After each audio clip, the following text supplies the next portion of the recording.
Hola, amigos! Следующие 2 дня в Чили получились, скажем так, довольно специфичными.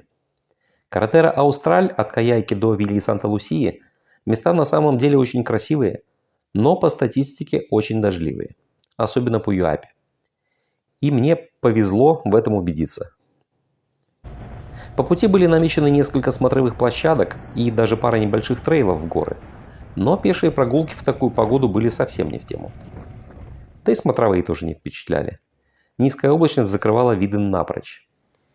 Все, что удалось хоть как-то разглядеть, это водопад Кондор. Но и к нему подойти поближе через мокрый густой лес желания не возникло. И ведь даже дроном никуда не заглянуть. Этот товарищ редкостный гидрофоб. Поначалу радовала сама дорога. Она была ровной, но довольно извилистой. И пейзажи вокруг все-таки были неплохими. А ближе к Пуюапе дождь прекратился, и я добавил темп. По карте я приметил пару интересных серпантинов и надеялся там зажечь. И вот я подъезжаю к самому крутому из них, и сюрприз. Метра за 100 до первого поворота начался, как потом выяснилось, очень большой участок грунтовки. Причем довольно убитый. Облом. Но чем, кстати, хорош Тур-эндуро-мотик? У него большой ход подвески, а если еще и в стойке ехать? Ноги работают как доп. Амортизаторы, и даже по убитой слонячей дороге можно держать очень хороший темп, не рискуя вытрясти все мозги по пути. Да, постоянно ехать стоя тоже не будешь, но я ехал без каких-либо неудобств. Садился на относительно ровных участках и переходил в стойку на разбитых. Мод прекрасно отрабатывал все неровности и ямы, и я шел не ниже 60 даже на самых плохих участках. Прямо перед Пуюапи я планировал заехать на Вентескера-Колганте. Очень красивый ледник. Край этого ледника буквально свисает с высокой скалы над озером. Смотрится обалденно, и я хотел подобраться к леднику поближе. К нему есть пешеходка в парке Вентескера, но в этот день трейл был закрыт из-за погодных условий. А на следующий день, понедельник, парк вообще закрыт. Так что пришлось довольствоваться видом издали. Но, может, это и к лучшему. Ветра и дождь меня все-таки достали, и я почувствовал небольшое недомогание.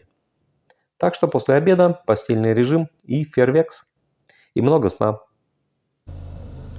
Ну а с утра все по новой. Горы наполовину скрытые облаками, озера, моросящий дождь и классная ровная дорога, которая на половине пути опять перешла в грунтовку. Но на сей раз почти до самой границы с Аргентиной. За эти 2 дня кривая грунтовка меня порядком задолбала, если честно. Я все-таки асфальтовый байкер. И ладно бы погода была хорошей, виды бы точно все это скрасили. Но что есть, то есть. Перед границей дождь кончился, и в Тревелине я хотя бы смог прогуляться. Это очередной крохотный городок, который поначалу мне показался полувымершим. Все закрыто, а времени всего 3 часа дня. Улицы пустые, жителей вообще нигде не видать. Пошел пообедать в ресторанчик на центральной площади, а они все там сидят. Мест свободных не было, но пока думал, что делать, один столик таки освободился. Кстати, на площади на крыше местного турбюро сидит дракон. Он довольно сильно напоминает валлийского дракона, и это не случайно. Городок был основан валлийскими поселенцами в конце 19 века. Пока сидел в ресте, изучил подробнее свой маршрут на следующий день. Я же хотел проехать через парк Лос-Алерсес, но там грунтовка, в баню ее. Лучше рискну и сразу выйду на руту 40. Вдруг она не будет зверствовать в плане ветра. Да и потеплее уже. В Тревелине было плюс 15, а в Барелоче прогноз давал плюс 20. Есть шанс наконец-то прокатиться без максимального числа слоев экипа.